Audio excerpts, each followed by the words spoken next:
بسم اللہ الرحمن الرحیم۔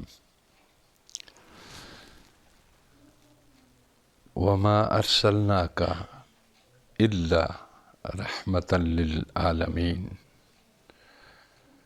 صدق اللہ مولانا العظیم و صدق رسولہ النبی الکریم۔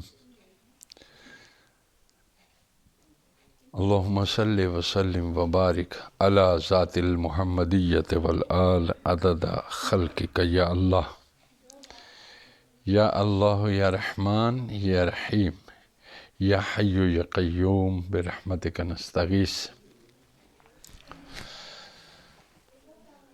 آج 12 ربیع الاول شریف کی رات ہے، اور آپ سب جو نوجوان یہاں تشریف فرما ہیں ہمارے آج کی اس رات میں ہمارے محسن اور ہمارے مربی اور ہمارے روح اور جسم اور جان اور عقل و شعور، ہر چیز کے اندر ایک خوبصورت روشنی اور انوار اور تجلیات پیدا کرنے والے اور جہالت کے اندھیروں سے نکال کر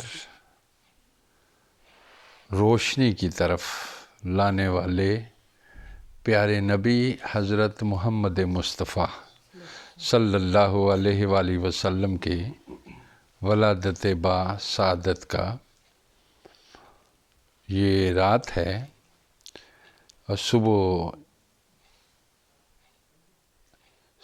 نماز فجر کے ساتھ ساتھ نبی پاک صلی اللہ علیہ وآلہ وسلم کی ولادت با سعادت ہوئی۔ پیدائش دنیا میں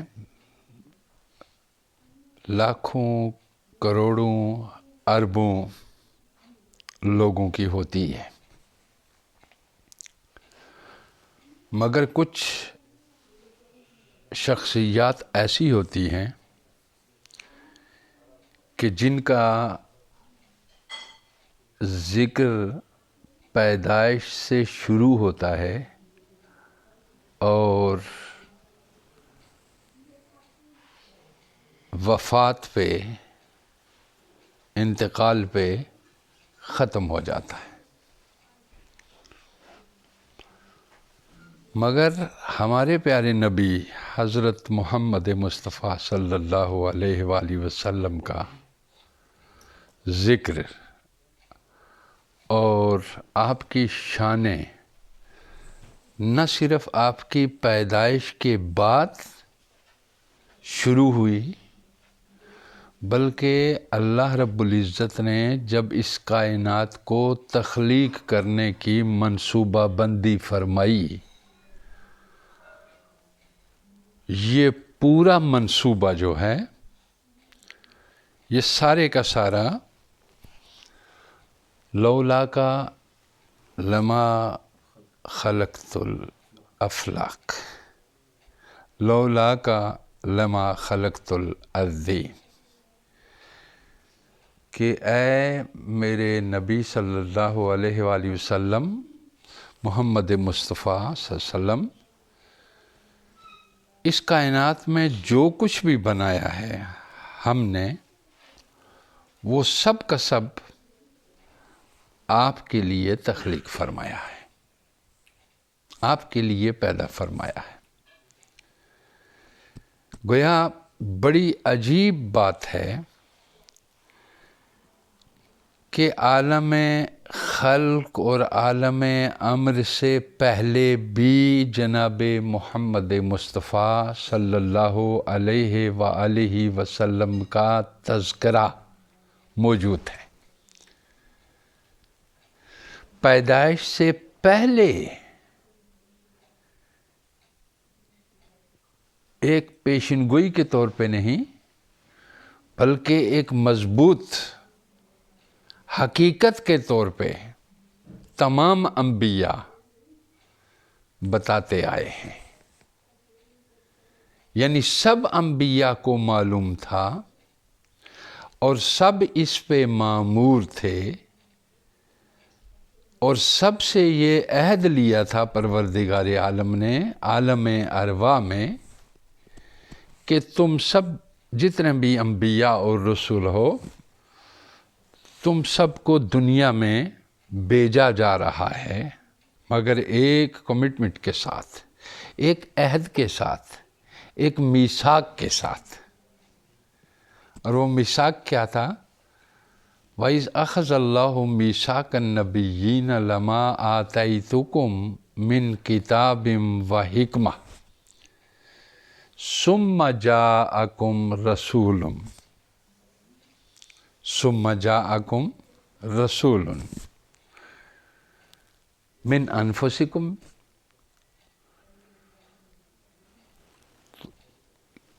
عہد یہ لیا اللہ پاک نے سب نبیوں سے عالم ارواح میں کہ تم سب کو بھیجتا ہوں میں اس کائنات میں وحی کی تعلیم دے کر، حقیقت کی ضروری تعلیم دے کر تم سب نے جانا ہے اور اس کرۂ ارض پہ آسمانی نظام کو اور آسمانی الہام کو اور آسمانی وحی کو اور آسمانی علوم کو اور آسمانی حقیقت کو دنیا میں لے کر جانا ہے انسانیت کی فلاح کے لیے. اب یہ عجب بات سوچنے کی یہ ہے جان کہ آدم علیہ السلام سے لے کر جناب عیسیٰ علیہ السلام تک ہر پیغمبر جناب محمد مصطفیٰ صلی اللہ علیہ وآلہ وسلم کو تخلیق سے آپ کی بعثت سے پہلے تک جانتا ہے. یعنی آپ پیدا ہی نہیں ہوئے مگر تمام انبیاء آپ کو جانتے ہیں.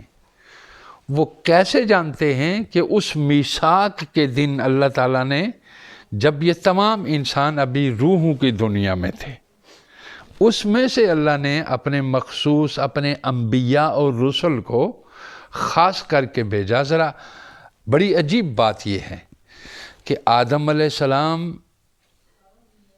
سے لے کر جناب عیسیٰ علیہ السلام تک سب انبیاء کسی نہ کسی طرح آنے والے رسول آخری رسول جناب محمد مصطفیٰ صلی اللہ علیہ وآلہ وسلم کا تذکرہ فرماتے رہے.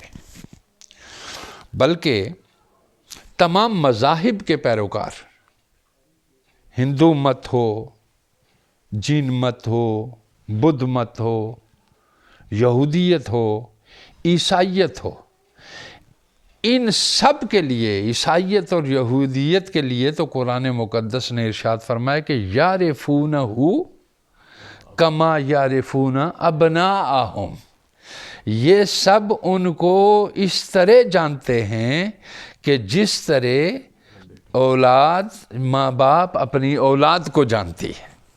اب دیکھیے تخلیق ابھی ہوئے ہی نہیں، پیدا ابھی ہوئے ہی نہیں، پیدائش سے پہلے ہی وہ اس طرح جانتے ہیں کہ جس طرح ماں باپ اپنی اولاد کو.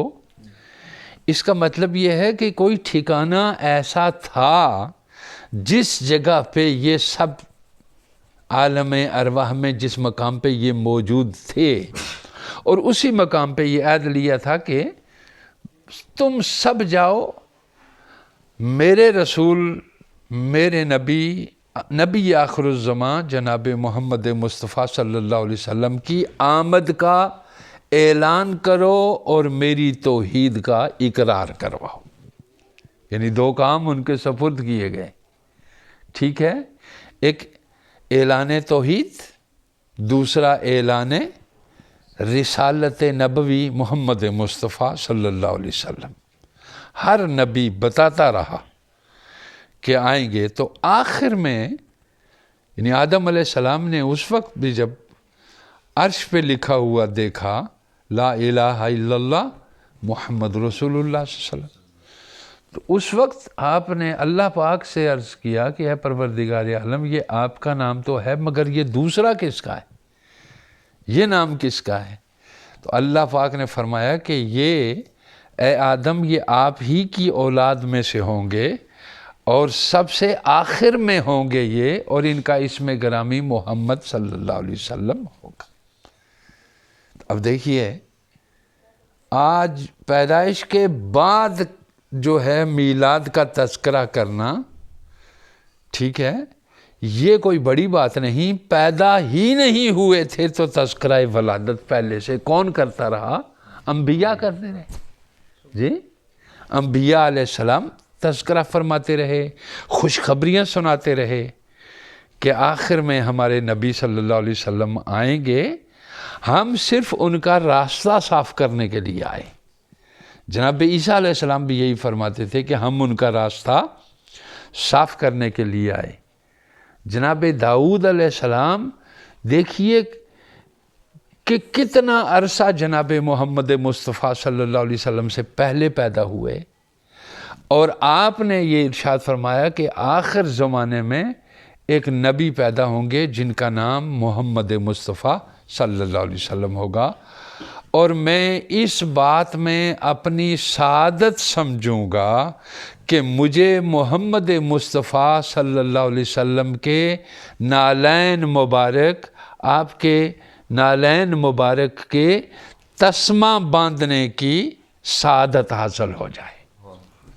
آپ اندازہ لگائیں، ٹھیک ہے، یعنی وہ جن کے بیٹے حضرت سلیمان علیہ السلام، کل دنیا پہ جن کی کیا حکمرانی، ہواؤں پہ ان کی حکمرانی، وہ جناب داؤد علیہ السلام کہتے ہیں کہ کاش مجھے محمد مصطفیٰ کے پاؤں کے نالین مبارک کے تسمہ باندھنے کی کیا ہو جائے، سعادت حاصل ہو جائے. اب یہ ذکر پہلے ہو رہا ہے چندہ، آپ سمجھ گئے نہیں، پہلے سے ہو رہا ہے ذکر، اور یہ کسی اور فرد کا ذکر پہلے سے نہیں ہوا. تو جس کا ذکر پہلے سے ہو رہا ہے، آپ سمجھ لیجئے، تو جس طرح انبیاء پہ یہ ذمہ داری عائد کی تھی کہ آپ نے ایک تو میری توحید کا اقرار کرانا ہے، اور دوسرے میرے نبی آخر الزماں جناب محمد مصطفیٰ صلی اللہ علیہ وسلم کی بشارت بھی سنانی ہے لوگوں کو، ٹھیک ہے. تو پہلے تمام نبیوں کو تھوڑے تھوڑے احکام پروردگار عالم عطا کرتا رہا، ٹھیک ہے. اس لیے وہ سب کے سب کیا ہیں؟ مذہب ہیں. عیسائیت ایک مذہب ہے، اور یہودیت ایک مذہب ہے، ہندو مت ایک مذہب ہے. آپ سمجھ گئے؟ سکھ ایک مذہب ہے، مگر جو حضور علیہ السلام لائے وہ مذہب نہیں ہے، وہ دین ہے. وہ کیا ہے؟ دین ہے. آپ سمجھ گئے؟ وہ دین ہے. اور دین کیا ہے؟ پوری کائنات کے طبیعتی کائنات یا مابعد طبیعتی کائنات تمام کے علوم کو جمع کر کے محمد مصطفیٰ صلی اللہ علیہ وآلہ وسلم پہ اس حقیقت کو آشکار کر کے اور خود اپنی ذات کو پروردگار عالم نے حضور علیہ السلام کے سامنے معراج کی رات کو پیش کر کے، اور خود حضور نے آپ کی زیارت کر کے پروردگار عالم کا دیدار کر کے یہ ثابت کر دیا کہ آپ سے کوئی بھی شے پوشیدہ نہیں ہے. آپ اندازہ لگا سکتے پہلے سے تذکرے، اور پھر وہاں پہ عالم ارواح میں اخذ اللہ میثاق النبیین، اللہ نے وعدہ نبیوں سے لیا کہ میرا نبی جائے گا، اب جب بعد میں آئیں گے تشریف لائیں گے، ثم جاءکم رسول من انفسکم، تمہارے پھر اس کے بعد تم ہی میں سے رسول آئیں گے، انسانوں میں سے ہی، پیغمبروں کی تم ہی میں سے اولاد میں سے جناب محمد مصطفیٰ صلی اللہ علیہ وسلم آئیں گے، تو تم کیا کرنا؟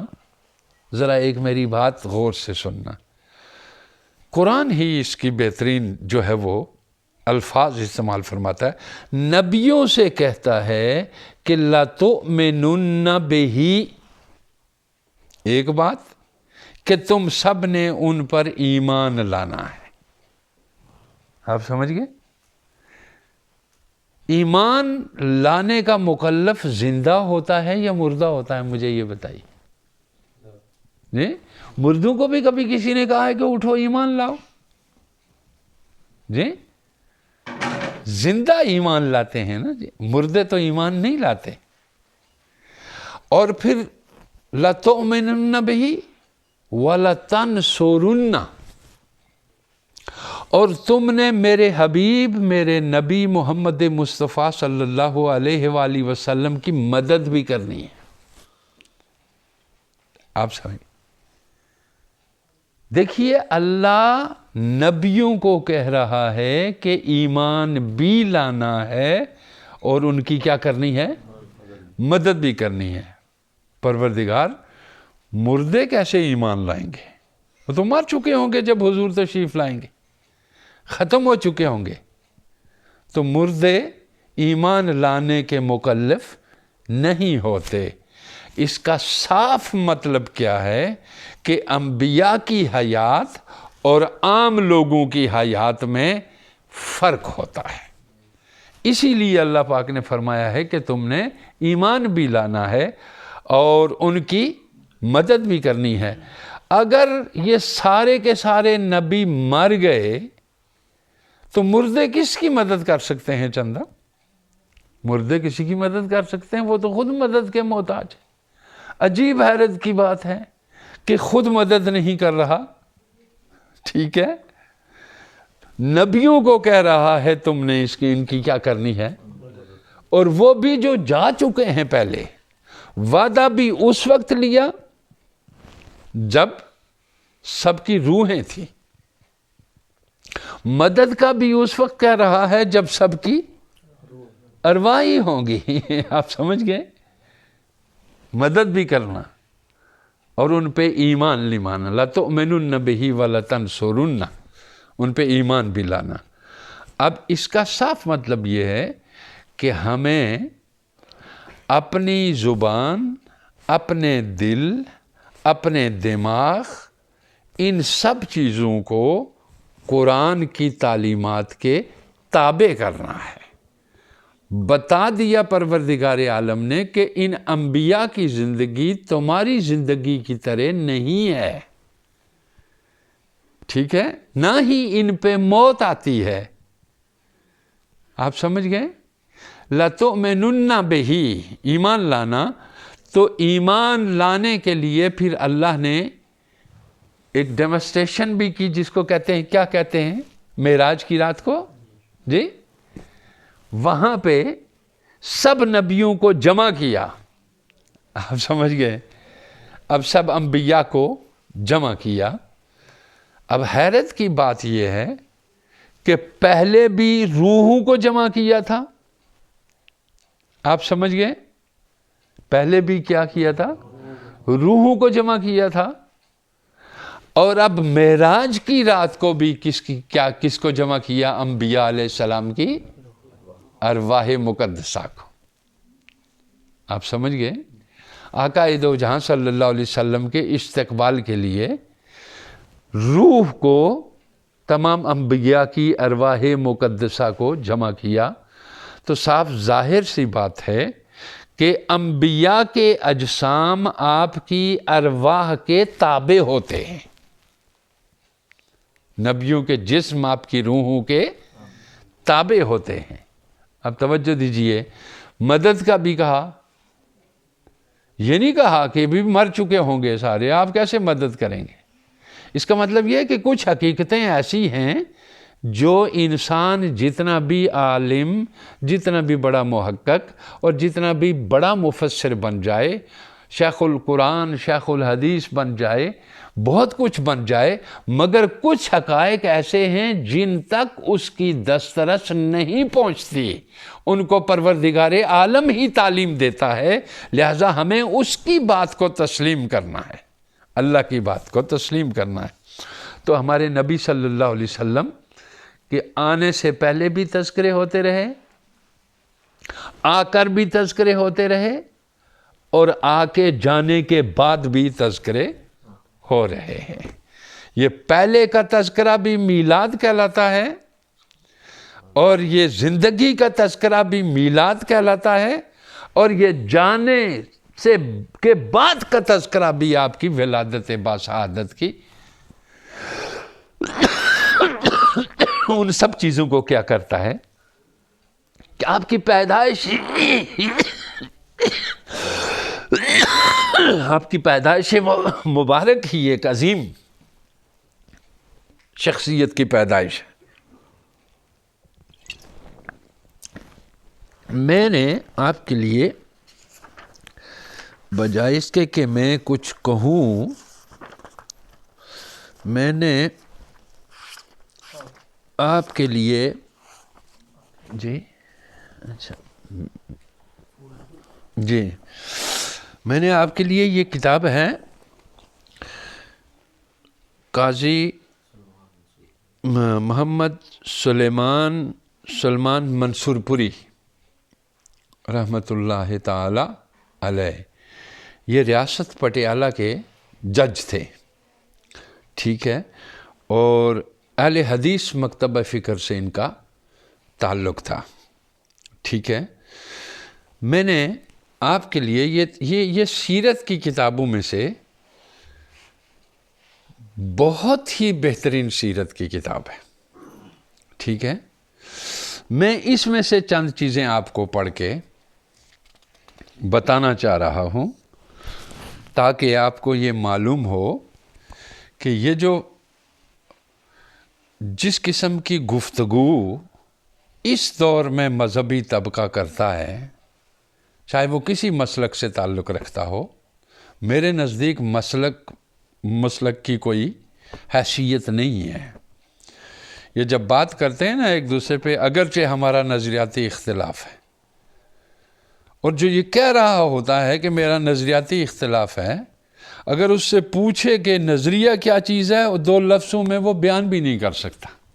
کسی سے سن لیا کہ نظریاتی اختلاف ہوتا ہے یا فکری اختلاف ہے، نظر اور فکر کو چاہے جانتا ہی نہ ہو کہ نظر کس چیز کا نام ہے اور فکر کس چیز کا نام ہے۔ جی عموماً بات کرتے ہوئے ایک علماء کہتے ہیں جی ان کے ساتھ ہمارا اگرچہ نظریاتی اختلاف ہے، اگر نظریے کی تعریف ان سے یہ کروا دیں، اگر جو کوئی شخص یہ کہے کہ جی یہ نظریہ آپ کا نظریاتی اختلاف، آپ ان سے کہتے ہیں جی پلیز ہم یہ نظریاتی جو ہے نا اس کے دو لفظوں میں ہمیں تعریف بھی بتا دیں کہ نظریات کیا چیزیں ہوتی ہیں۔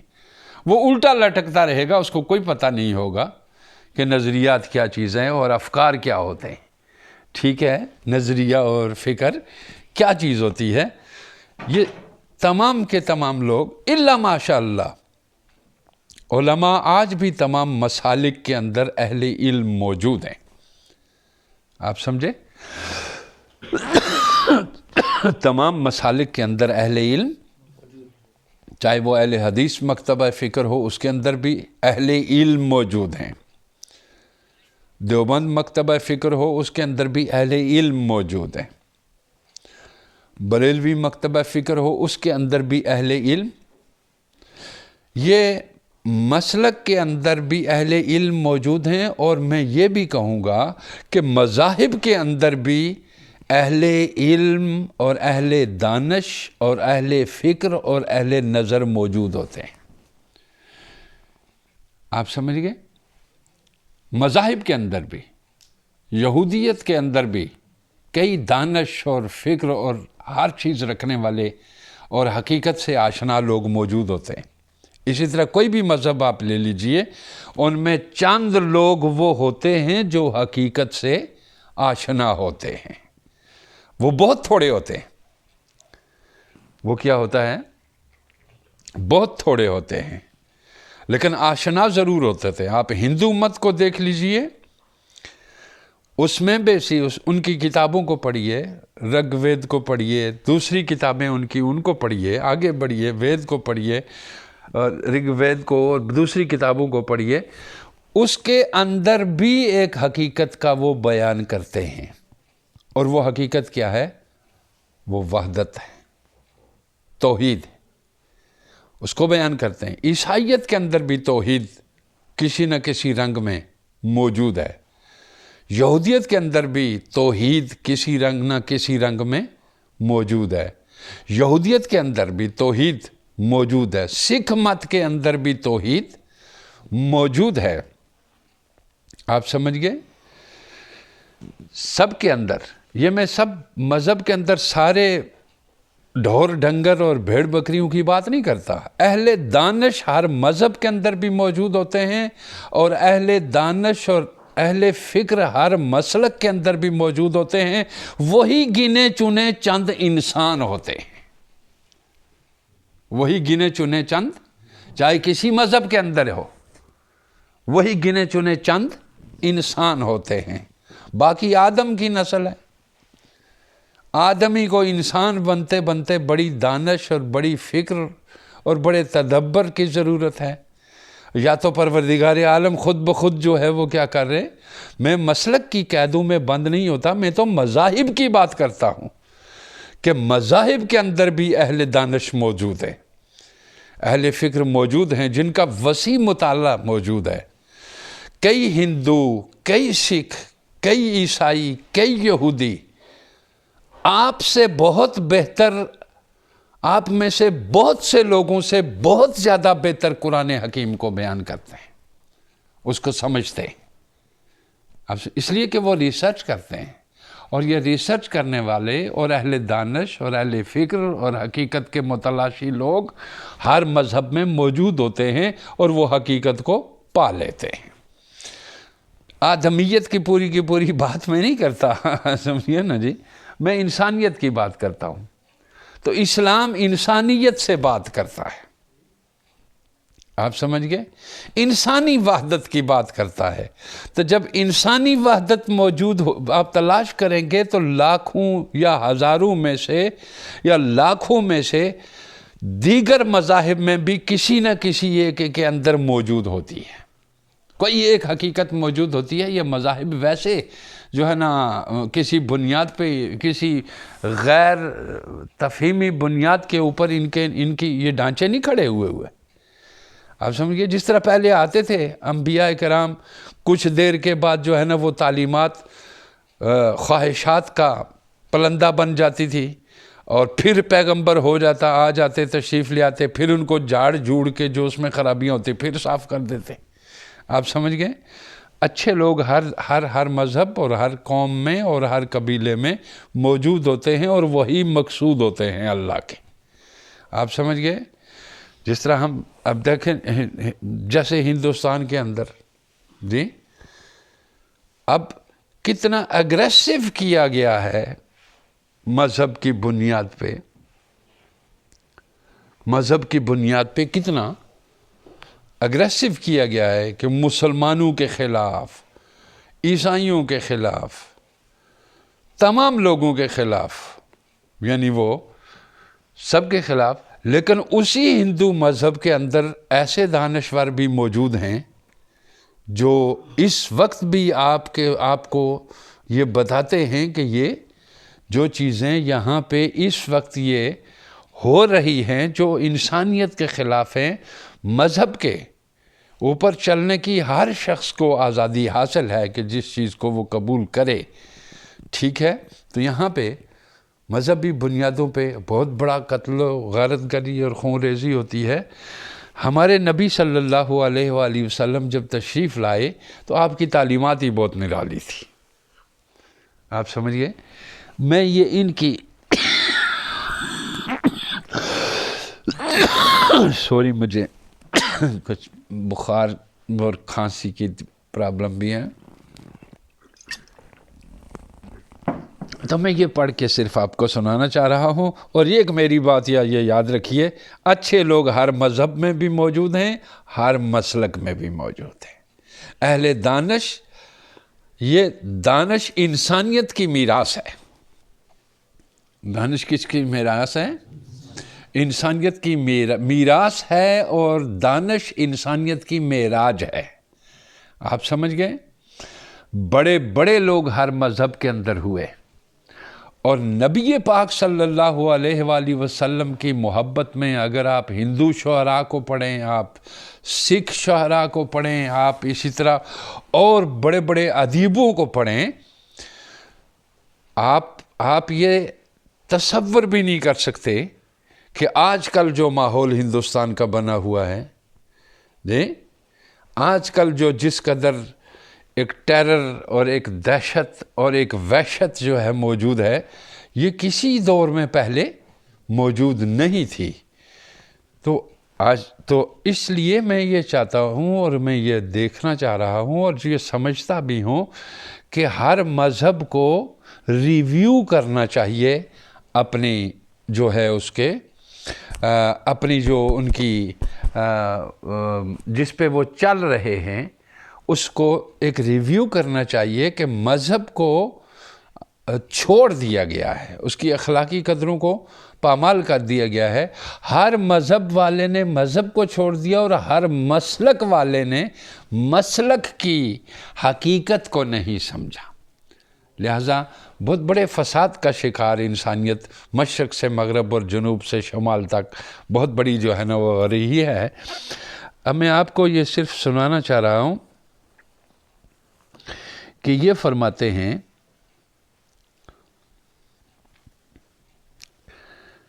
وَمَا أَرْسَلْنَاكَ إِلَّا رَحْمَةً لِلْعَالَمِينَ، فرماتے ہیں کہ اس میں جو لفظ رحمت ہے،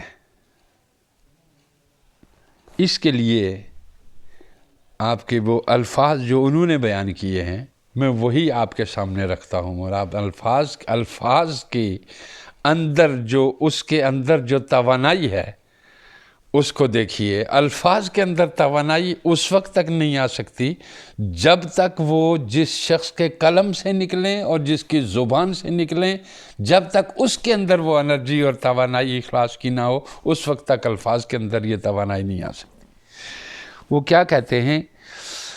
کہتے ہیں لفظ رحمت ایسا لفظ ہے جس کا استعمال نبی صلی اللہ علیہ وآلہ وسلم ہی کے لیے ہوا ہے۔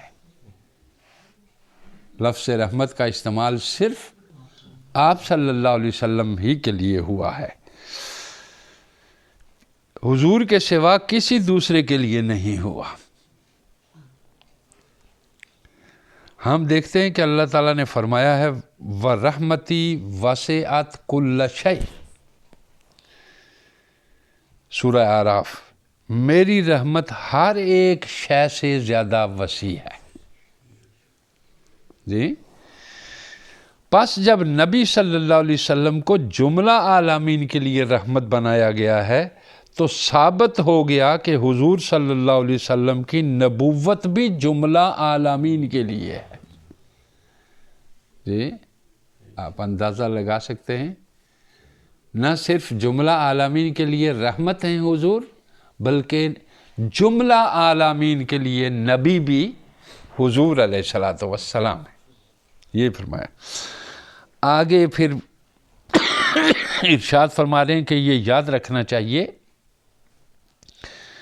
کہ رحمت للعالمین وہی وجود مزکی ٹھہرے گا۔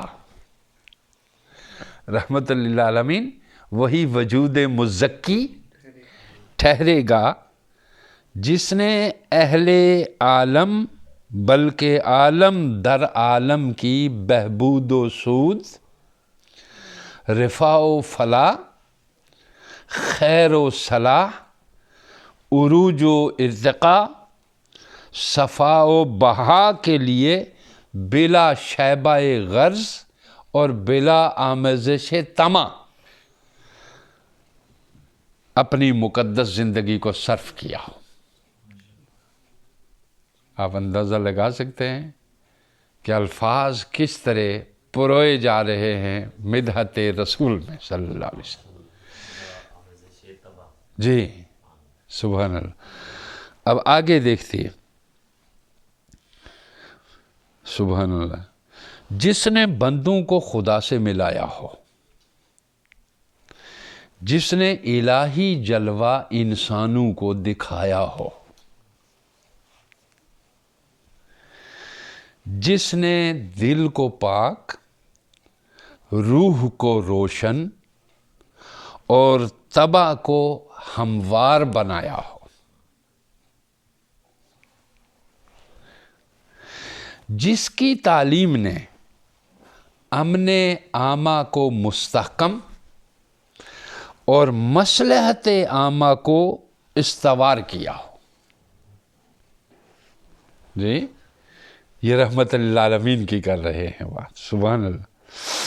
اچھا اب آگے کہتے ہیں جو غریبی اور امیری، جوانی اور پیری، امن اور جنگ، امید و ترنگ، گدائی و پادشاہی، مستی و پارساہی، رنج و راحت، حزن و مسرت کے ہر درجہ اور ہر پایا اور ہر مقام پر انسانیت کی رہبری کرتا ہو.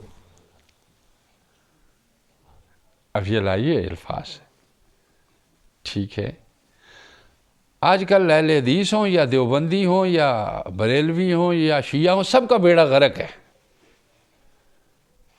خال کوئی ہوگا، لیکن وہ بھی ہوگا جہاں کہیں بھی ہوگا وہ اس نے اپنی عزت یا اپنی ناموس اور اپنی چیزوں کو بچا کے رکھا ہوا ہوگا کہیں. چونکہ معاشرہ اتنا بے بہرا اور اتنا منہ پھٹ ہو چکا ہوا ہے، اتنا منہ پھٹ ہو چکا ہوا ہے کہ ایک شریف انسان بولنے سے پہلے 1000 بار سوچتا ہے کہ میں یہ اچھی بات بھی معاشرے تک پہنچاؤں یا نہ پہنچاؤں.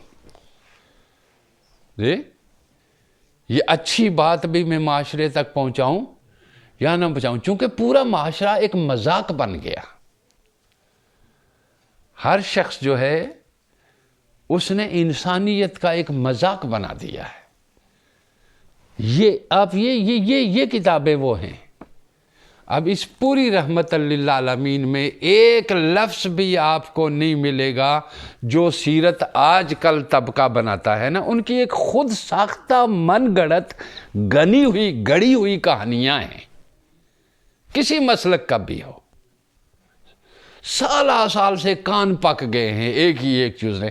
اس کتاب کو آپ ہر روز 70 بار بھی پڑھیں گے، آپ کو ایک نیا لطف آئے گا کہ اس میں اس شخص نے رسول اللہ صلی اللہ علیہ وسلم کی تخلیق سے لے کر، پیدائش سے لے کر، آقا دو جہاں صلی اللہ علیہ وسلم کے وصال اور ما بعد از وصال تک اور رہتی دنیا تک حضور علیہ السلام کے مقام کو اس قدر خوبصورتی سے بیان کیا ہے کہ انسان ورطۂ حیرت میں پڑ جاتا ہے.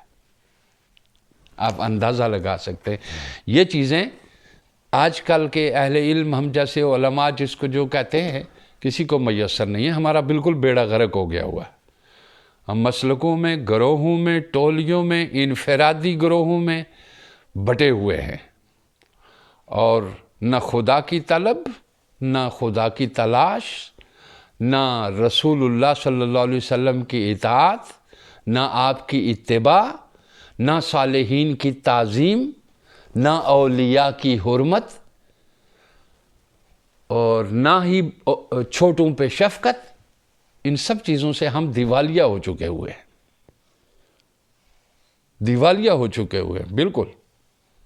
عرب ہو کہ مکے کے پاس کسی نے ڈیرا لگایا ہوا ہو یا حرم کے اندر ماتھا ٹیک رہا ہو، انسانیت سے بالکل بے بہرا لوگ ہیں اور منہ پھٹ ہو چکے ہوئے ہیں سارے کے سارے. انسانیت ڈرتی ہے کہ کوئی بات کریں ہم تو اس بات کو جو ہے نا وہ کس طرح لیا جائے گا. اس لیے میں یہ پڑھ کے سنا رہا ہوں کہ شاید دیکھیں کہ یہ لوگ، وہ جو کچھ لوگ گزرے ہیں، ان کا مسلک صرف محمد مصطفیٰ کی خصائص اور خصوصیت تھا کہ آقا کی ساری خصوصیات چن کر بیان فرمائیں کہ ابراہیم علیہ السلام پر کیا خصوصیت حاصل تھی آپ کو، اسحاق علیہ السلام پر کیا خصوصیت حاصل تھی، سلیمان علیہ السلام پہ کیا خصوصیت آپ کو حاصل تھی، داؤد علیہ السلام پہ کیا خصوصیت حاصل تھی، 1,24,000 پیغمبروں پہ سرکار دو عالم کو کیا خصوصیت حاصل تھی، سارے خصائص اس میں جمع کر دیے۔ پھر آپ کی ازواج میں کیا خصوصیت حاصل تھی، پھر آپ کی آل کو کیا خصوصیت حاصل تھی، پھر آپ کے اصحاب کو کیا خصوصیت حاصل تھی۔ آج کل تو معاملات بالکل الٹ گئے ہوئے ہیں۔ ہمیں سب کو میلاد منانے والے ہوں یا سیرت منانے والے ہوں یا جو بھی ہو، یا اب تو دنیا سے یہ شر ختم ہو رہا ہے، فتنہ، یہ فرقہ واریت ختم ہو رہی ہے۔ یہ فرقہ واریت اپنی موت آپ مر جائے گی، پھر اسلام فطرت کے مطابق دنیا میں رائج ہوگا انشاءاللہ۔ تو میں یہ بات کر رہا تھا آپ کو کہ کس خوبصورتی سے اب کیا کہتے ہیں جی، آگے دیکھیے، کہتے ہیں کہ جس نے فلک کی بلندی، زمین کی پستی، رات کی تاریکی، دن کی روشنی، سورج کی چمک، جگنوں کی دمک،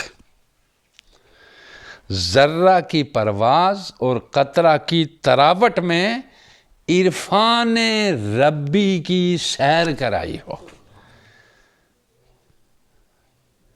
آپ سمجھئے، یعنی ان چیزوں کو دیکھیے، فلک کی بلندی سے بھی انہوں نے معرفت ربی دی، زمین کی پستی سے بھی معرفت ربی ملی۔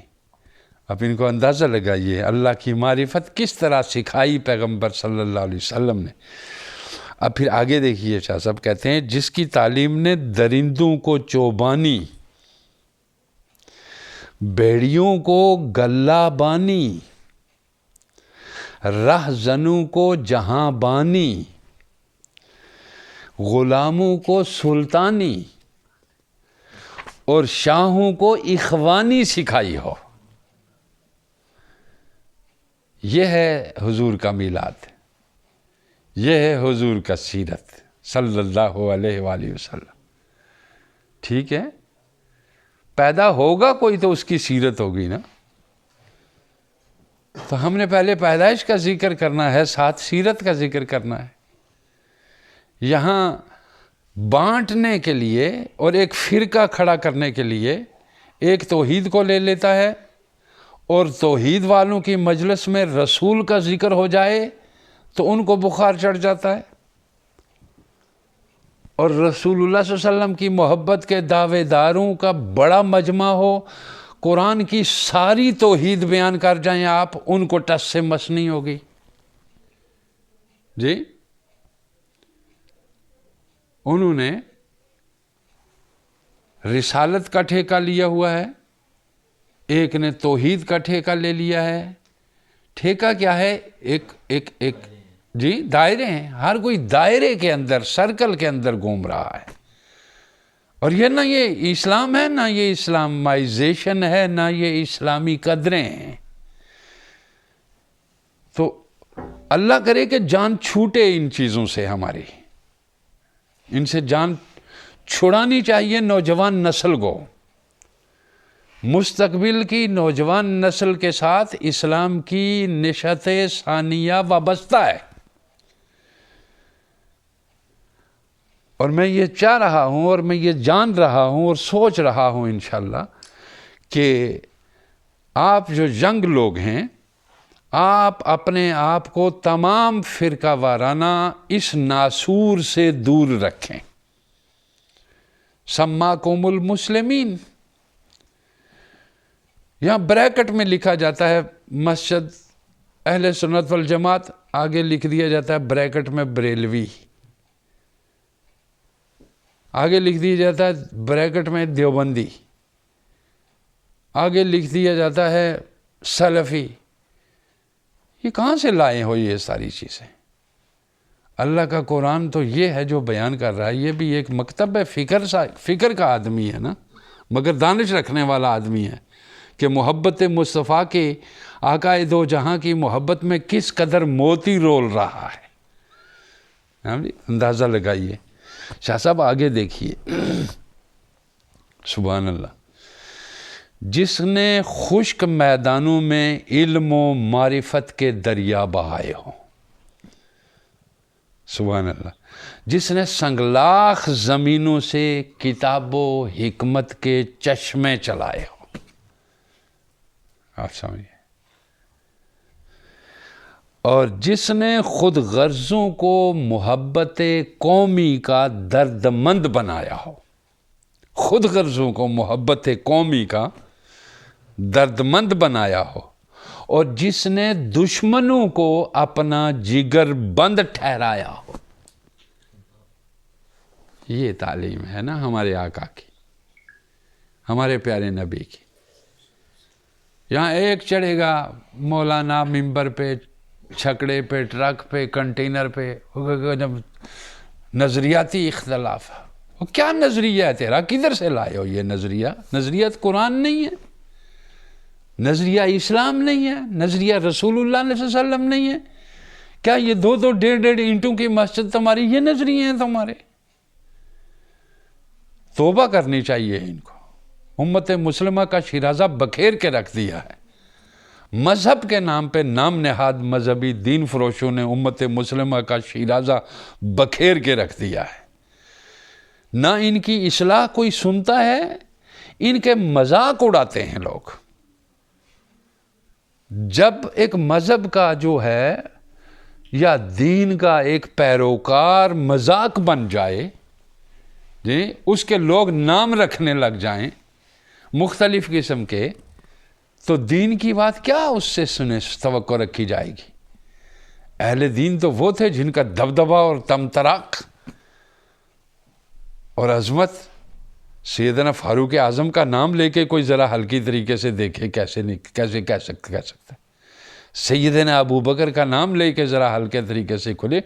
سیدنا عثمان غنی, سیدنا حضرت مولا علی کرم اللہ وجہ الکریم, ٹھیک ہے, آپ کی اہل بیت اطہار, کوئی نام ذرا تھوڑا سا لے کے دیکھے. کسی کے اندر ہمت نہیں ہے آج تک بھی کہ کیا گزرا بھی کسی کا ایمان ہے, مگر وہ ان لوگوں کے ساتھ یہ جو عظمت کے مینار ہیں, ابو بکر و عمر اور عثمان و علی اور حسن و حسین اور ازواج مطہرات اور بنات النبی صلی اللہ علیہ وسلم, کسی مکتبہ فکر کے والے فرد کو آج تک یہ توفیق نہیں ہوئی کہ ان کی طرف انگلی اٹھا سکے.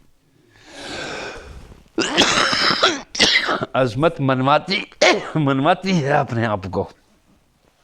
یہ پیغام اگئے شاہ صاحب کیا رنگ بکھیر رہے ہیں.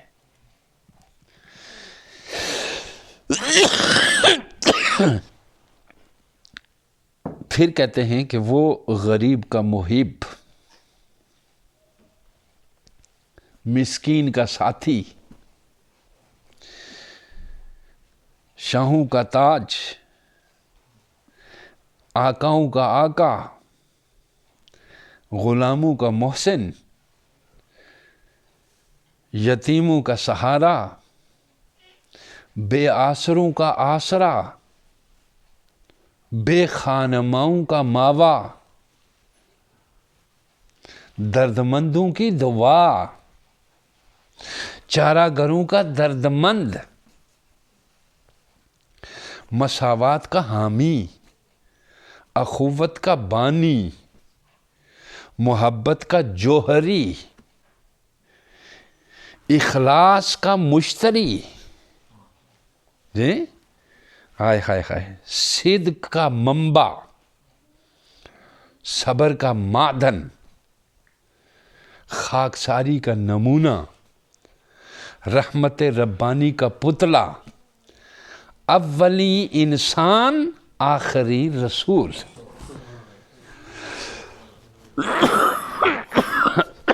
آپ اندازہ لگائیں کہ اس طرح کی شان آج تک آپ نے کسی سے سنی؟ ان کتابوں کو پڑھتے ہی نہیں, یہ پڑھنی آتی بھی نہیں ہے. نہیں.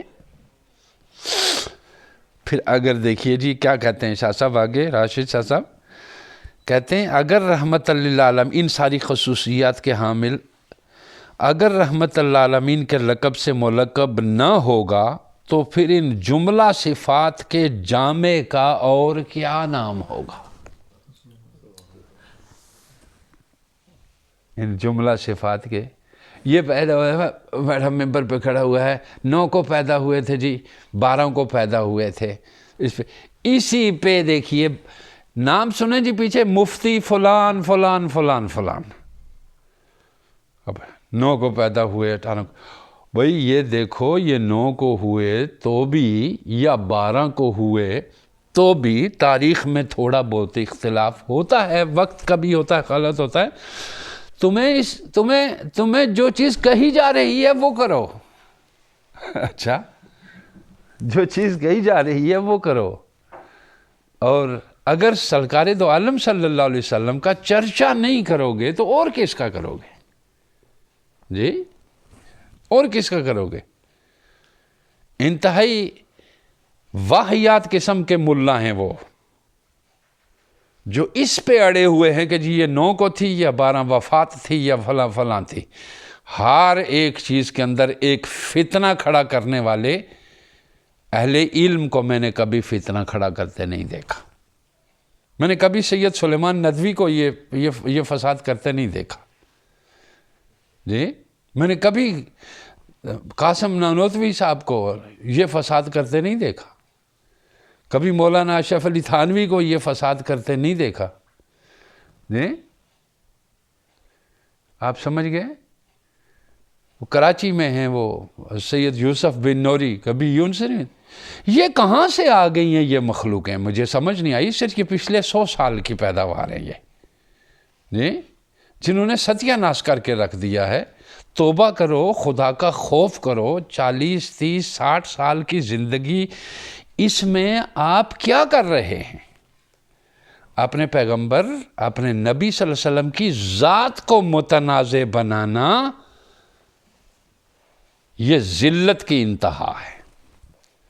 نبی پاک صلی اللہ علیہ وسلم کے اصحاب کو باعث تنقید بنانا، یہ ذلت کی انتہا ہے. آپ کی آل کو موضوع بحث بنانا، یہ ذلت کی انتہا ہے. اس کا معنی یہ ہے کہ نہ قرآن کی طرف ان کی توجہ ہے، نہ سنت رسول اللہ صلی اللہ علیہ وسلم، حدیث رسول کی طرف ان کی توجہ ہے. ان کی توجہ ساری کی ساری جو ہے وہ فتنے اور فساد کی طرف. لہذا امت میں اب اس کے بعد کسی فتنے کی گنجائش نہیں رہ گئی ہے.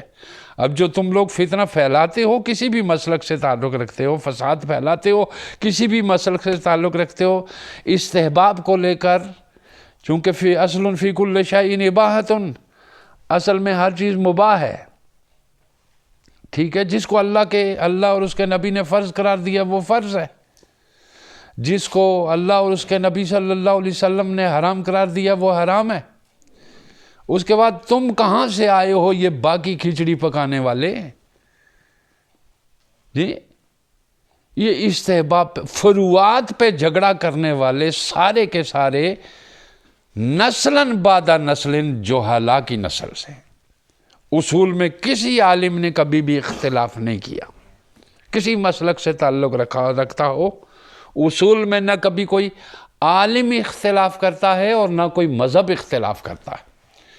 دیکھیے مغرب میں بھی اگر رسول اللہ صلی اللہ علیہ وسلم کی ذات پہ حملہ کیا جاتا ہے، مغرب میں وہ بھی انتہائی گھٹیا قسم کے لوگ کرتے ہیں.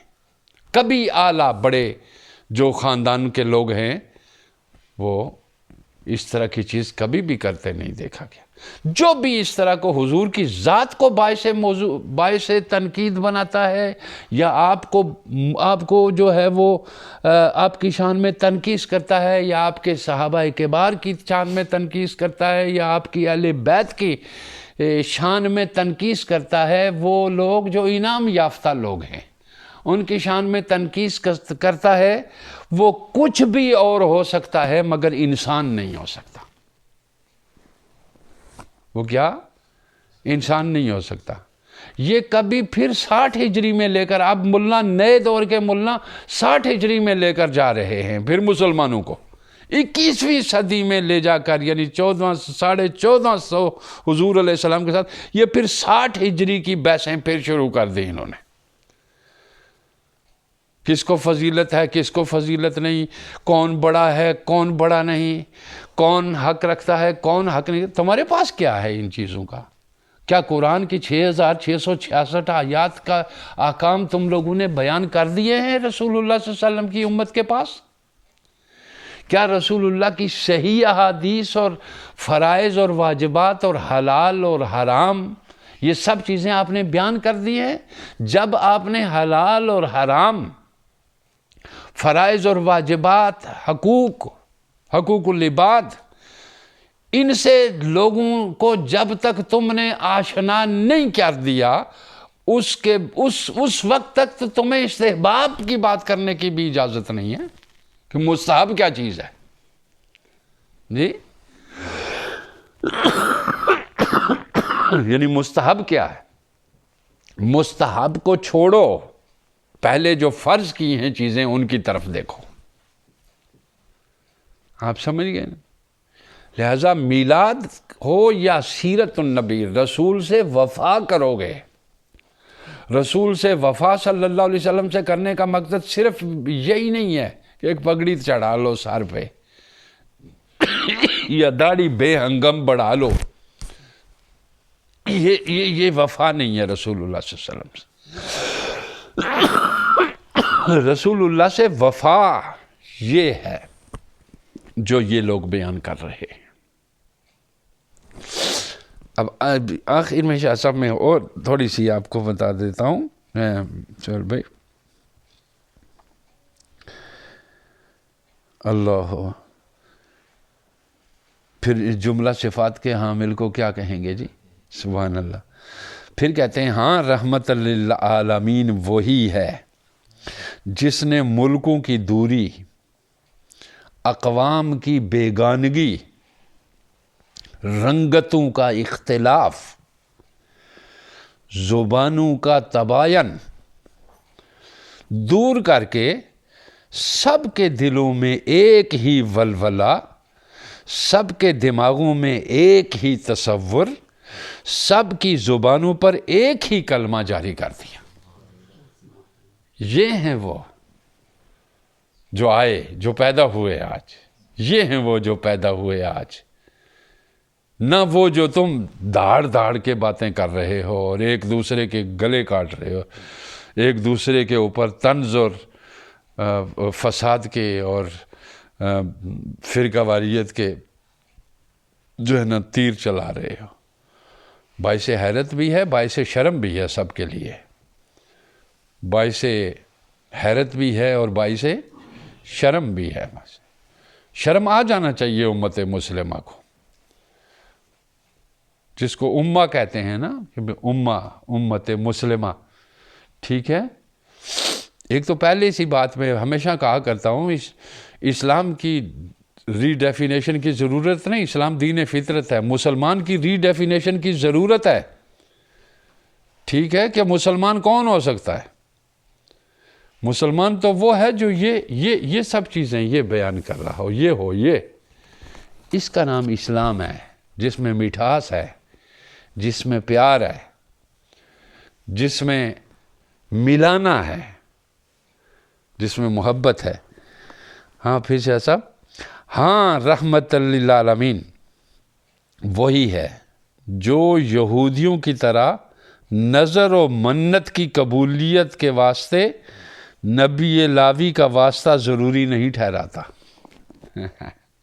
سمجھ گئے؟ ہاں، جو قاتلوں کی طرح آسمان کی کنجیاں شخص واحد کے ہاتھ میں سپرد نہیں کرتا،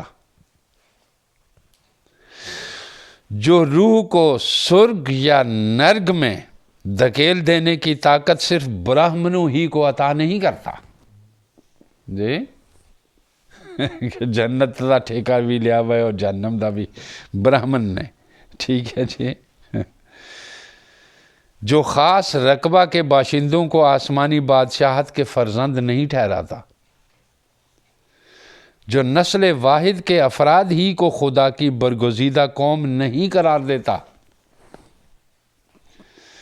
جو یہودیوں، عیسائیوں، زرتشتیوں، برہمنوں، جینیوں، لاماؤں کی طرح اپنے سوا باقی سب پر رحمت و افضال کے بھرپور خزانے بند نہیں کرتا۔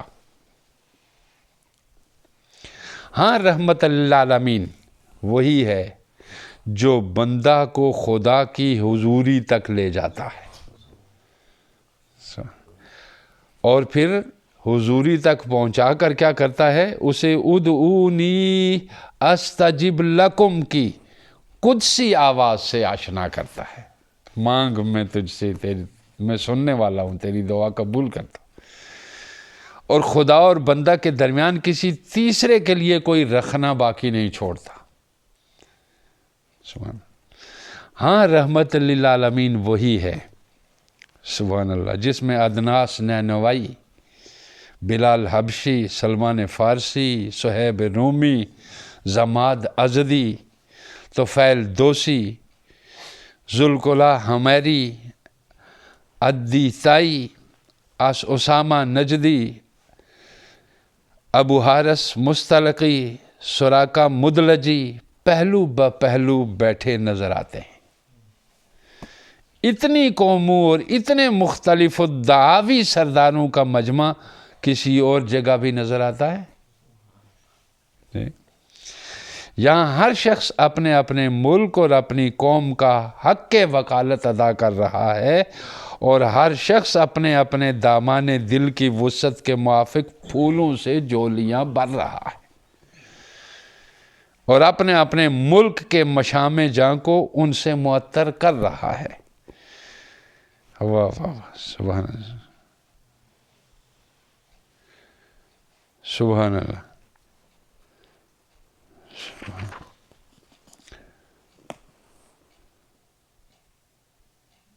سبحان اللہ۔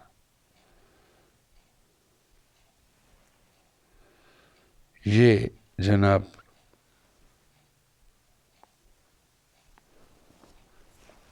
رحمت للعالمین وہی ہے جو دشمنوں کے ساتھ برتاؤ کے طریق کی اس طرح تعلیم دیتا ہے، ادفع باللتی ہی احسن فاذا الذی بینک وبینہ عداوۃ کأنہ ولی حمیم۔ بدی کا بدلہ نیکی سے دو، پھر جس شخص کے ساتھ تمہاری عداوت ہے وہ تمہارا گرم جوش حامی بن جائے گا۔ یہ قرآن کہہ رہا ہے۔ رحمت للعالمین وہ ہے جو معاملات انصاف میں عداوت اور نفرت کے تاثرات سے ہم کو علیحدہ رہنے کا حکم دیتا ہے، اور خالص انصاف کرنے کا حکم دیتا ہے۔ سبحان اللہ، سبحان اللہ، سبحان۔ بہت خوبصورت جی، یہ ہے ہمارے لیے سب چیزیں جو بیان کی گئی ہیں۔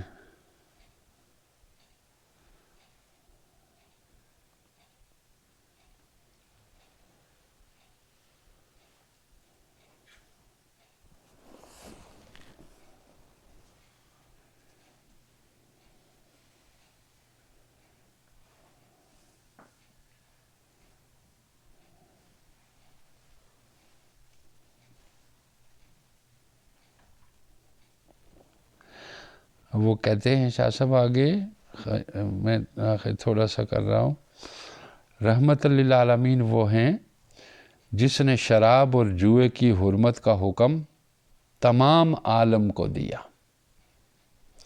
شراب کو رجس اور عمل شیطان اور بنائے عداوت اور سبب بغض اور سرمایہ غفلت اور ذریعہ دوری از خدا بتایا۔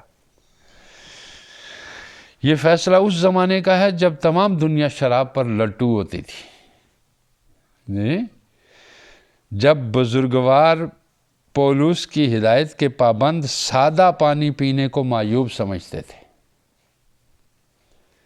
جب ایران شراب کے پیالہ کو جام جم سمجھتا تھا، جب ہندوستان دیوتاؤں اور ٹھاکروں کے تقرب کے لیے اس کا استعمال ضروری سمجھتا تھا، جب بہت سے مراسم دینی اور دنیاوی کی تکمیل شراب کے بغیر نہیں ہو سکتی تھی، جب عرب کے کسی شاعر و زبان آور کا کلام اس کی توصیف سے خالی نہ ہوتا تھا، اسلام کے اس حکم کا 1300 برس تک دنیا نے مقابلہ جاری رکھا تھا۔ لیکن یورپ کی جنگ عظیم 1918 نے اس حکم کی اصلیت کو منکشف کر دیا۔ شاہ برطانیہ جارج پنجم نے ترک مے نوشی میں اول قوم کو خود نمونہ بن کر دکھایا۔ پھر روس اور انگلستان اور فرانس میں ایک حد تک اس پر عمل کیا گیا۔ امریکہ نے شراب تیار نہ کرنے کا عزم ظاہر کیا۔ فی الواقع ترک شراب ایک رحمت ہے، اور جس وجود پاک نے سب سے پہلے دنیا کو اس مسئلہ کی ہدایت کی وہ رحمت للعالمین۔ ایسے احکام قرآن مجید اور حدیث پاک سے سینکڑوں کی تعداد میں شمار کیے جا سکتے ہیں۔ ناظرین غور سے معلوم کریں گے کہ ہم نے اس مضمون میں جن مسائل کا ذکر کیا ہے یہ خالص ایسے مسائل ہیں کہ مسلم اور غیر مسلم ہر دو مساوی طور پر ان سے مستفید ہو سکتے ہیں، چنانچہ مستفید ہو بھی رہے ہیں۔ ان مسائل کے ترک کر دینے کے بعد تمدن کے قیام اور شائستگی کے وجود کی بقا ہی نہیں رہ سکتی۔ اس لیے دنیا کو ماننا پڑے گا کہ نبی اکرم صلی اللہ علیہ وسلم فی الواقع رحمت للعالمین۔ جی البتہ اہل اسلام کے ساتھ نبی صلی اللہ علیہ وسلم کو التفات خاص ہے، اور یہ لوگ اس آفتاب حقیقت سے زیادہ تر منور ہونے کی سعی کیا کرتے ہیں۔ اس لیے رب العالمین نے حضور صلی اللہ علیہ وسلم کی صفت میں فرمایا بالمؤمنین رؤوف الرحیم۔ دیکھو رحمت کے ساتھ یہاں رافت کا اضافہ ہو گیا ہے۔ مبارک ہیں وہ لوگ جو نبی صلی اللہ علیہ وسلم کی رحمت و رافت سے استفادہ کرتے ہیں۔ یہ ہے میلاد النبی صلی اللہ علیہ وآلہ وسلم، اور یہی ہے میلاد کا پیغام کہ اب بس کریں، سارے لوگ اب بس کریں، ہوس کو مٹائیں، اور نبی پاک صلی اللہ علیہ وآلہ وسلم کا سنت کے تذکرے کا حق اسی کو حاصل ہے جو اس سنت کو حرز جاں بناتا ہے۔ جی جو اس سنت کو حرز، یہ ایک دوسرے کے خلاف لینا دانی میں تم لوگوں نے جو دین بنایا ہوا ہے یہ تمہارا اپنا دین ہے، یہ رسول اللہ صلی اللہ علیہ وسلم کا دین نہیں ہے۔ رسول اللہ صلی اللہ علیہ وسلم کے زمانے میں آپ کے دین میں اس طرح کی کوئی بھی چیز نہیں تھی، اور دین ہمیں نہ منطق سے ملتا ہے، نہ کسی فلسفے سے ملتا ہے، نہ مشائعت سے ملتا ہے، نہ کسی اور چیز سے، نہ اعتزال سے ملتا ہے۔ دین ہمیں رسول اللہ صلی اللہ علیہ وسلم کی سنت سے ملتا ہے، اور دین ہمیں قرآن حکیم سے ملتا ہے۔ لہذا ساری کتابوں کو چھوڑو اور قرآن اور سنت کو پکڑو، اور اس سے اپنے ایمان قدیم کو محفوظ کرو، اس سے اپنے قرآن اور سنت سے اپنے ایمان کو قدامت میں لے جاؤ، ٹھیک ہے؟ اور دور حاضر کی علمی ارتقاء کو اپنے ہاتھ میں لے کر دنیا کی معیشت کو اعتدال پہ لے آؤ، ٹھیک ہے؟ ایمان پرانا رکھو اور علم نیا رکھو، ٹھیک ہے؟ چونکہ یہ جو نیا علم ہے یہ بطور فن کے ہے، علم اصل میں وہی ہے جس میں خدا کی معرفت ہے، جس میں رسول اللہ کے صلی اللہ علیہ وسلم کی اطاعت ہے، اور جس نے وہ پیغمبر کے جس نے نہ آسمانوں کے اوپر کا کوئی راز آپ سے چھپایا، نہ اس کائنات میں آنے سے پہلے کا کوئی راز چھپایا آپ کے، اور نہ اس کائنات میں تمہاری زندگی کے اندر کوئی راز چھپایا اور نہ ہی مرنے کے بعد کا کوئی راز چھپایا. سب کچھ کھول کے جس پیغمبر نے سب کے سامنے رکھ دیا گیا ہو، اس کو اور کس کی تعلیمات کی ضرورت ہے؟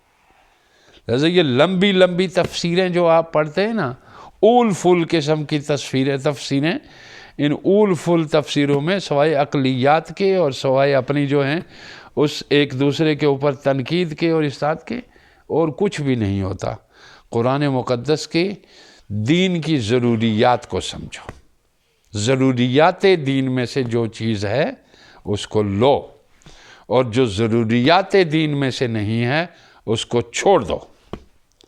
ضروریات دین میں سے فرائض ہیں، ضروریات دین میں سے جو ہے وہ حقوق ہیں، ضروریات دین میں سے حقوق اللہ ہیں، ضروریات دین میں سے حقوق العباد ہیں، اور ضروریات دین میں سے، میں ضروریات دین میں سے بات کر رہا ہوں، ضروریات دین میں سے توحید ہے، ضروریات دین میں سے ایمان بالرسالت ہے، ضروریات دین میں سے ایمان بالآخرت ہے.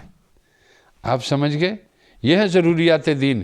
اس کے علاوہ کی جو 6 گھنٹے یا 2 گھنٹے کی ممبر پہ چڑھ کے کبھی اس کونے کی، کبھی اس کونے کی، کبھی اس کے حملہ، کبھی اس پہ حملہ، کبھی کسی پہ حملہ، ان حملوں سے باز آ جاؤ، چونکہ بہت سارا دین کا ستیہ ناش کر دیا ہے آپ نے، دین کو تباہ کر دیا ہے، دین کو برباد کر دیا ہے. اور کچھ اہل سنت، کچھ علماء، اہل سنت سے مراد میری یہ ہے کہ کچھ لوگ ہر مسلک میں موجود ہیں جن کے اندر اللہ تعالیٰ نے کچھ ہدایت کے چراغ اور کچھ نور رکھا ہوا ہے اخلاص کا. اور یہ میں ہمیشہ کہتا ہوں کہ صرف ہمارے مسلمانوں میں جو مسلک ہیں ان میں کچھ اچھے لوگ نہیں موجود نہیں ہیں، ان میں موجود ہیں، لیکن مسلک سے ہٹ کر میں تمام مذاہب کے اندر اچھے لوگوں کا اعتراف کرتا ہوں. چاہے وہ یہودیت ہو، اس میں بھی اچھے لوگ موجود ہیں، چاہے وہ عیسائیت ہو، اس میں بھی اچھے لوگ موجود ہیں جو عقل و شعور سے کام لیتے ہیں اور دانش سے کام لیتے ہیں. ان کے نزدیک وہ برا ہے جو اللہ کو برا لگے، اور ان کے نزدیک وہ اچھا ہے جو اللہ اور معاشرے کو اچھا لگے. ان میں بھی جھوٹ بری چیز ہے، آپ کے اندر بھی جھوٹ بری چیز ہے، مگر فرق یہ ہے کہ وہ جھوٹ بولتے نہیں ہیں. ہم برا بھی سمجھتے ہیں تو جھوٹ بولتے ہیں. یعنی ہم ہر چیز کو برا بھی سمجھتے ہیں، جس کو برا سمجھتے ہیں اس کو کرتے ضرور ہیں، اور جس کو اچھا سمجھتے ہیں اس میں سے 100 میں سے 10 بھی نہیں کرتے. اس سے معاشرے پہ کیا اثر پڑے گا؟ میلاد ہو، اس پہ مت لڑو کہ میلاد منانا ہے یا سیرت منانا ہے. یہ تمہاری سب جہالتوں کی وجہ سے یہ سب چیزیں ہیں. تمہیں جو منانے کی توفیق ہے وہ مناؤ، مگر بیان یہ ہے جو میں نے کیا آپ کو کہ رسول کس کے لیے تشریف لائے ہیں، آقا دو جہاں صلی اللہ علیہ وسلم کس کے لیے تشریف لائے ہیں. یہ سب چیزیں وہ ہیں جنہوں نے پوری عالم انسانیت کو ایک نیا قانون دیا، نیا آئین دیا، جو چارٹر آف ڈیموکریسی جس کو کہتے ہیں آپ. یہ آپ کے اس خطبہ جو آپ کا آخری خطبہ ہے، جی ہیومن چارٹر، وہ آخری خطبہ جو ہے بس وہی سب کچھ ہے حضور علیہ السلام کا. اس میں جو بھی آپ نے بیان فرمایا اس سے پہلے چھوڑو کہ اس میں یہ کہا گیا، اس حدیث کے اندر یہ ہوا، اس کا یہ راوی یہ ہے. آخری خطبہ آپ کے پاس موجود ہے اس میں، جس میں حضور علیہ السلام نے فرمایا تھا کہ تمہیں گواہ رہو کہ میں نے یہ باتیں پہنچا دی ہیں تمہیں. ہمیں وہ آخری بات حضور کی لینی ہے کہ آخری خطبے میں کیا فرمایا تھا حضور علیہ السلام. آخری خطبہ جس میں الیوم اکملت لکم دینکم واتممت علیکم. یہ منہ شگافیاں نہ کیا کرو جو کرتے ہو تم. الیوم اکملت لکم، صرف اس خطبے کو بیان کرو اگر تم، تو بھی دنیا راہ راست پہ آ جائے گی. یہ ہے نبی پاک صلی اللہ علیہ وسلم کا میلاد کہیں اسے یا سیرت کہیں اسے، جو بھی نام آپ دینا چاہیں اسے، مگر سرکار دو عالم صلی اللہ علیہ وسلم کے ساتھ مخلص ہو جاؤ، اسلام کے ساتھ مخلص ہو جاؤ. دورنگی چھوڑ دو، حرص چھوڑ دو، ہوس چھوڑ دو. لوگوں کے جو زبانیں کھول کھول کر انسانیت کی تذلیل کرتے ہو، آدمیت کی تذلیل کرتے ہو، یہ چھوڑ دو یہ سب چیزیں. یہ جو شدید کرٹیسزم جس کو آپ خود بولتے ہوئے آپ کو خود شرم آتی ہے، اور یہ سب چیزیں انسانیت کے بھی خلاف ہیں، اسلام کے بھی خلاف ہیں. اور میلاد النبی کا پروگرام یہی ہے کہ یہ قرآن ھدی للعالمین ہے، اور یہ رسول انی رسول اللہ علیکم جمیعا، یہ ہندوؤں کا بھی رسول ہیں، یہ سکھوں کے بھی رسول ہیں، یہ عالمین کے رسول ہیں. اب عالمین میں سے وہ عالمین جہاں تک رب کی ربوبیت ہے، چونکہ وہ رب العالمین ہے، تو جہاں جہاں تک وہ رب العالمین ہے وہاں وہاں تک حضور رحمت للعالمین ہے. جس طرح رب کی ربوبیت سے کوئی چیز خارج نہیں ہے، اسی طرح حضور کی رحمت سے بھی کوئی خارج نہیں ہے. ہر فرد حضور کی رحمت سے استفادہ کر رہا ہے، کوئی مان کے کر رہا ہے، کوئی نہ مان کے کر رہا ہے. لہٰذا کبھی آپ دیکھیں کہ ایک مولانا یا ہم مسلمان لوگ جو ہیں وہ گھنٹے گھنٹے تقریر کرتے رہیں تو وہ اثر نہیں ہوتا. نہیں، جیسے حکمران، اب وزیر اعظم آپ کا اگر بیٹھ کے یہ کہہ دیتا ہے کہ رسول اللہ صلی اللہ علیہ وآلہ وسلم کے بعد میں کسی اور دین کو نہیں مانتا، اور لا الہ الا اللہ محمد رسول اللہ. اب یہ جملہ اگر ایک شیخ، عالم، محقق، مدرس، شیخ الحدیث، شیخ القرآن کہے تو وہ اتنا نہیں جو ہے نا دل پہ اثر کرتا جتنا ایک حکمران، ایک پرائم منسٹر آپ کا جا کے وہاں کہہ دیتا ہے کہ لا الہ الا اللہ محمد رسول اللہ، اللہ اور اس کے سوا، اس کے رسول کے سوا کسی بھی دین کو میں تسلیم نہیں کرتا. یہ اگر آپ کا پرائم منسٹر کہے تو سارے ینگز لوگوں کے دل کھینچے جاتے ہیں کہ نہیں کھینچے جاتے؟ ممبر پہ 1000 بار مولانا کہہ چکے ہوں گے مگر آپ کو نہیں ہوگا. اس لیے حکمرانوں کو بھی چاہیے کہ اس بات کے زیادہ قریب رہیں جو فطرت کو پسند ہے. ہر شخص کی فطرت میں اسلام ہے، ہر شخص کی فطرت میں اسلام ہے، اور اس اسلام کی طرف، اسلام دین محبت ہے، دین فطرت ہے. اور وہ جو بھی حکمران بیان کرے، نہرو نے مثلا جب یہ دیکھ کے کہا کہ سیدنا فاروق اعظم رضی اللہ تعالی عنہ جیسا انسان جو ہے، جو معیشت کے اعتبار سے اور سوشل سسٹم کے اعتبار سے آج تک جو ہے وہ نظر نہیں آیا. اب شاہی مسجد کے مولانا یہ بات کہیں اور بات ہے، نہرو کہے کافر ہے مگر اس کی زبان سے سن کر میں بھی اس کا احترام کرنے لگوں گا، چونکہ مجھے اپنے نبی سے پیار ہے. میں غیر سے اس کی بات سن کر اور زیادہ خوش ہو جاتا. سمجھ گئے نا؟ لہٰذا انسانیت کو قریب کرنے کے لیے اہل مغرب کو اور تمام کو احترام نبوت کرنا چاہیے، نبی پاک صلی اللہ علیہ وسلم کا احترام کرنا چاہیے، اور سب مسلمانوں کو بھی باعث نزاع نہ حضور علیہ السلام کو بنانا چاہیے، آپ کی ذات کو، نہ آپ کے اصحابہ کرام کو، نہ آپ کے اہل بیت کو. یہ ایک ایک دو کو لے کر جو دکانیں چمکاتے ہیں، یہ بڑی سخت دین کی توہین ہے، اور اس کے بارے میں سخت قسم کی باز پرس کی جائے گی. علماء زیادہ باز پرس ہوگی ان سے، چونکہ انہوں نے جان بوجھ کے ایسا کیا ہے. اور اللہ تعالی ہم سب کو حضور علیہ السلام کی ولادت باسعادت کی، جو آپ کی پیدائش کی، جو آپ کی بعثت کی جو ثمرات ہیں، جو برکات ہیں، اللہ تعالی ہم سب کو عطا فرمائے.